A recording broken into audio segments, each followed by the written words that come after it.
गुरु की वाणी परमात्मा की वाणी है।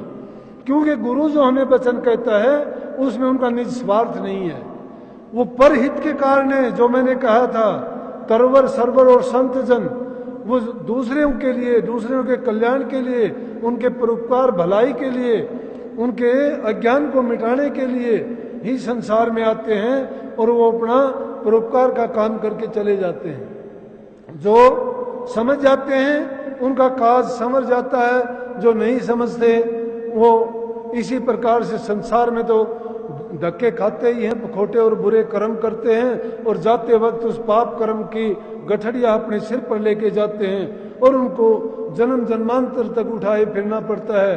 कभी लूले लंगड़े, कभी भूखे भिखारी, कभी किसी रूप में, कभी कीड़े मकोड़े, कभी कुत्ते सुअर बिल्ली बन के अलग अलग योनियों में संसार में आके उनको तरह तरह की यातना, कष्ट और दुख उठाने पड़ते हैं।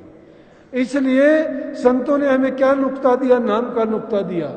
और सबसे बढ़ के राधा स्वामी मत को ऊंचा मत क्यों कहा गया? इसमें कोई आडंबर नहीं है, ना इसमें कोई किसी प्रकार का नाच कूद है, ना कोई इसमें ड्रामेबाजी नौटंकी है, ना कोई इसमें भेद धारणा है। इसमें तो सीधी और सरल रास्ता ये है कि सूरज शब्द की कमाई करो, बुरे कर्मों को छोड़ो, अच्छे कर्मों में लगो। कही है संतों ने यही तो फरमाया है कि रे मन भला ना कर सके, बुरे पंथ मत जा, अमृत फल चाखा नहीं तो विश्व काय खा। अगर तुम अच्छा भी नहीं कर सकते तो कम से कम बुरा करने से तो बच जाओ। जो बुरा करने से बच जाओगे तो भी उसमें तुम्हारा बहुत हित है। लेकिन प्रेमियों, हमारा मत राधा स्वामी नाम का है। राधा स्वामी, और राधा स्वामी नाम का मतलब जानते हो?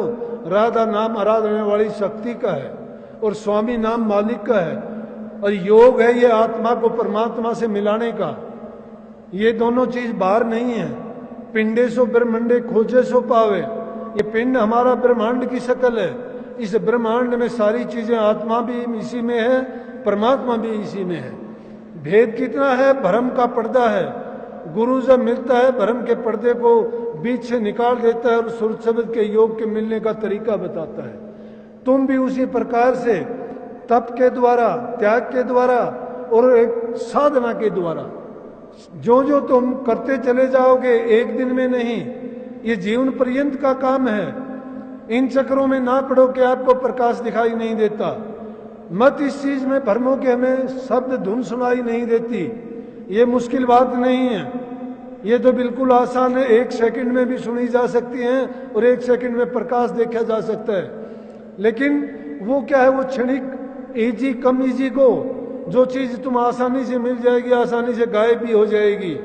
लेकिन जो slow and steady wins the race है, इसमें बहुत धीरे प्रक्रिया है। धीरे धीरे जब करते चले जाओगे, सहज सहज मंजिलों को तय करोगे, रूहानी दर्जों को, उनकी सब में जो वहाँ का रचना है उसको देखते हुए, वहाँ का जो काम है उसको समझते हुए, तुम जो जो ऊपर मंजिलों में चढ़ते चले जाओगे, तुम्हारे भ्रम और अज्ञान दूर होते चले जाएंगे और अंदर में वो प्रकाश उसी प्रकार से आपको सारी चीजें साफ दिखाई देने लगेगा। जिस प्रकार से सूर्य के उदय होने से अंधकार गायब हो जाता है, इसी प्रकार से गुरु के मिलने से हमारा अज्ञान दूर होता है।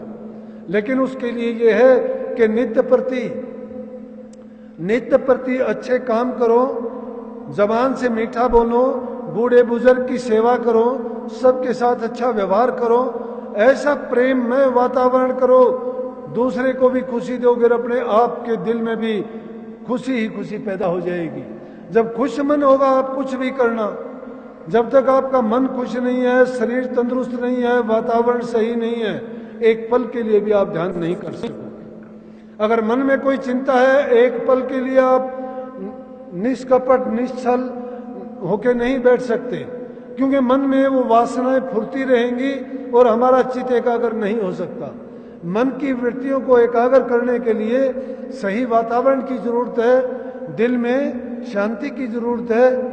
तो शांति एक चीज से एक दिन से नहीं आएगी, क्योंकि धीरे धीरे करके हमने जो चीज हमारे चारों ओर है वो ऐसी तासीर लिए हैं, और फिर जब एक सही रास्ते पर चलेंगे तो उनकी दखल बहुत होगी। तो उन दखल को